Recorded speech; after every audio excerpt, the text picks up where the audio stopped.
तो हम बार बार ये बात करते थे कि बाबर आजम बनेंगे बल्लेबाज, बाबर आजम बनेंगे बल्लेबाज, लेकिन बाबर आजम को दो चीजों से बच के रहना था। बल्लेबाज तो बन गए, पर वो बल्लेबाज बन गए। मेरा ये मानना है राहुल कि बाबर का कंपैरिजन मैं सचिन तेंदुलकर के जो पहला उनका जो स्टेट था एज कैप्टन 96 से 97 उसके साथ देखता हूं।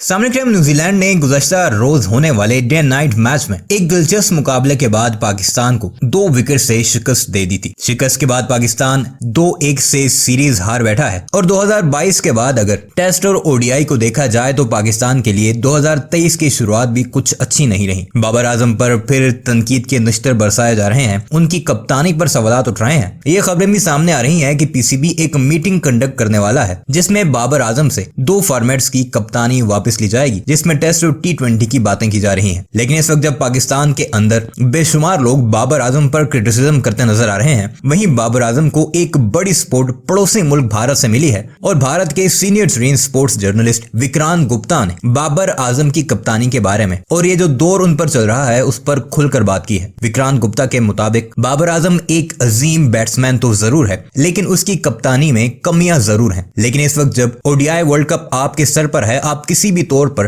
कोई नया तजर्बा टीम के साथ नहीं कर सकते। या तो आप सरफराज अहमद के लिए रिवर्स जाएं और उसे दोबारा कप्तान बनाएं, हालांकि पिछले कई साल से वो ओडीआईज नहीं खेल रहे, या फिर आप कोई नया कप्तान बनाकर टीम को मजीद मुश्किलात में दाखिल कर दें। इस वक्त पाकिस्तान के पास वाहिद ऑप्शन सिर्फ बाबर आजम की सूरत में है और उसी को यूटिलाइज करके, उसको सपोर्ट करके वर्ल्ड कप में पाकिस्तान अच्छी परफॉर्मेंस दे सकता है। बाबर आजम के बारे में मजीद विक्रांत गुप्ता ने क्या कहा, आइए आपको लेकर चलते हैं और उन्हीं की जुबानी सुनाते हैं। लो जी, कराची में एक बड़ा दिलचस्प रोमांचक मुकाबला, लेकिन उसमें भी पाकिस्तान की हार।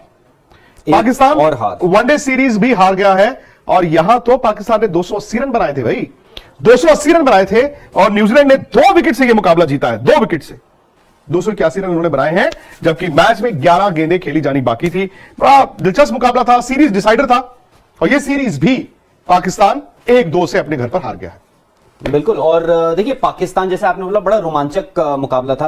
पहले तो पाकिस्तान ने 280 बनाए, एक क्योंकि बहुत ज्यादा रन होते हैं, कम नहीं होते। और एक वक्त पे उनकी जो पारी है वो लड़खड़ाई भी थी। वो आगा सलमान ने पीछे आके जो रन बनाया और फखर ने ऊपर से 100 बनाया। बाद में उन्होंने जो था ना, वो बोलते हैं लेट फ्लरिश, उन्होंने थोड़े तेज रन भी बना दिया। आई थिंक उन्होंने आखिर के 5 ओवर में 50 रन बनाए पाकिस्तान ने, जिसकी बदौलत वो 280 पहुंच गए। उसके बाद जवाब में जब न्यूजीलैंड बल्लेबाजी करने आती है तो न्यूजीलैंड 206 रन पे उनके 6 आउट हो चुके थे और वो भी लगातार आउट होने शुरू हुए थे। मतलब उनके 4 विकेटें 20 रन में गिरी थी।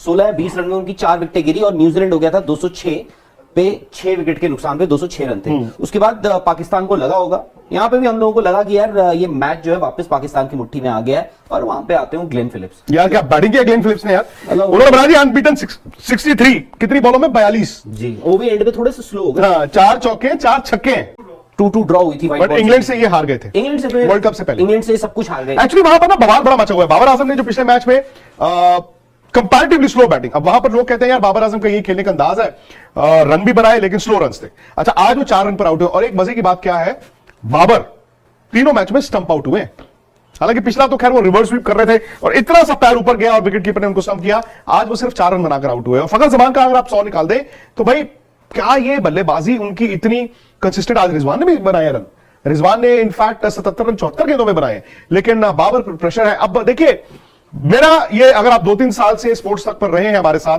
तो हम बार बार ये बात करते थे कि बाबर आजम बनेंगे बल्लेबाज, बाबर आजम बनेंगे बल्लेबाज, लेकिन बाबर आजम को 2 चीजों से बच के रहना था। बल्लेबाज तो बन गए, पर वो बल्लेबाज बन गए, लेकिन 2 चीजों से राहुल बच के रहना था। एक बच के रहना था, जब उनका खराब वक्त आएगा तो पाकिस्तान में उनकी तनकीद, उनका क्रिटिसिज्म होगा, वो कैसे निकलेंगे, कैसे रिस्पॉन्ड करेंगे। जो विराट के साथ हुआ था जब 2014 इंग्लैंड दौरे पर, वो उनका पूरा दौरा फ्लॉप रहा, उसके बाद उन्होंने जो कमबैक किया और जितनी जल्दी किया।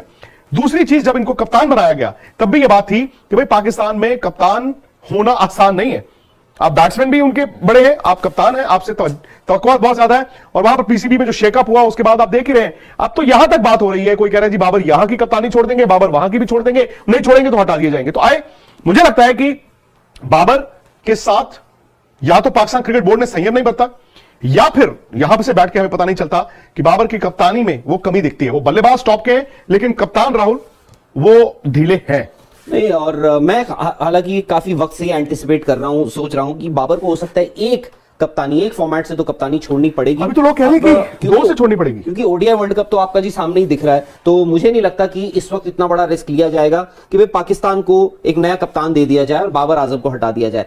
पर क्या ऐसा हो सकता है कि टेस्ट में, क्योंकि सरफराज अहमद की वापसी हुई है, आप सरफराज अहमद को वापस टेस्ट कप्तान बना दीजिए, आप वापस पीछे चले जाए, क्या आप वो करेंगे? या फिर आप- मुझे लगता है कि देखिए कभी कभी क्या होता है ना राहुल, वहां पर पाकिस्तान में बैठ के इमोशंस भी होती हैं। जब आप हारते हैं कप्तानी या आपके रन नहीं आते तो कप्तानी और बड़ा आसान होता है क्रिटिसाइज करना। हम भी यहाँ पे अपने बिल्कुल। खिलाड़ियों के साथ ऐसा करते हैं, ऐसा नहीं कि नहीं करते, लेकिन कभी कभी ना मुझे लगता है कि वो इमोशंस में बह जाना वो सही नहीं होता। सरफराज के पास But जाना sir, ना जाना, nations- एक टेस्ट मैच 2 टेस्ट मैच की बिना पर भाई आप कप्तान, नहीं, मैं तो वहां पर बात वैसे भी आप- जो या फिर आप टेस्ट लाहौर में- कराची डिवाइड में, तो फिर वो उनके लिए बड़ा मुश्किल हो या फिर जाएगा। आप टी20 में देखिए, आपकी टी20 में, क्योंकि जैसे भारत ने किया है, इंडिया ने ऐसा किया कि जी आपने हार्दिक पांड्या को कप्तानी दे दी टी20 की, लुकिंग एट द फ्यूचर। 2024 में आपका अगला टी20 वर्ल्ड कप है, आपने हार्दिक पांड्या को दे दी टेस्ट टी20 कप्तानी कि आप अपनी टीम बिल्ड कीजिए 2024 का जो टी20 वर्ल्ड कप है उसके इर्द गिर्द।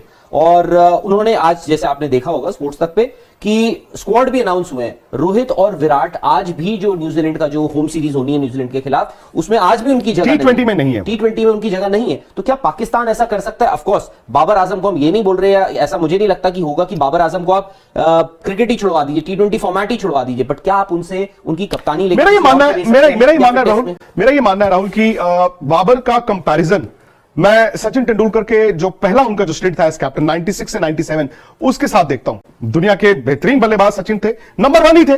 बाबर भी दुनिया के अच्छे बल्लेबाजों में से उनका शुमार है। सचिन भी रन बनाते थे, बाबर भी रन बनाते हैं, टीम नहीं जीतती थी, इधर पाकिस्तान की टीम नहीं जीतती है। और क्या होता था ना, सचिन एक यंग कप्तान थे, वो 23-24 साल की उनकी उम्र थी, हालांकि इंटरनेशनल क्रिकेट वर्षे से खेल रहे थे, लेकिन वो इतना क्रिटिसिज्म उन पर डल गया था कि उनको 1 साल बाद यहां से कप्तानी छुड़वा दी गई थी। मोहम्मद अजहरुद्दीन वापस आ गए थे। आई थिंक मुझे कंपैरिजंस ना बाबर के ये जो स्टिंट है कप्तानी का, वो सचिन के स्टिंट से मैं उसको कंपेयर करना चाहूंगा, बिकॉज वहां पर भी कुछ ऐसा ही था और यहां पर भी ऐसा होता है। लेकिन कभी कभी क्या होता है ना कि इस तरह के हालात में, इस तरह की सिचुएशन में अगर आप उस कप्तान को, उस खिलाड़ी को बैक करते हैं, थोड़ी देर और देते हैं, थोड़ा वक्त और देते हैं, तो कभी कभी आपको डिजायर्ड रिजल्ट पे मिलता है। बिकॉज आनंद फानन में बहुत ज्यादा चेंजेस जो है वो अच्छे नहीं होते।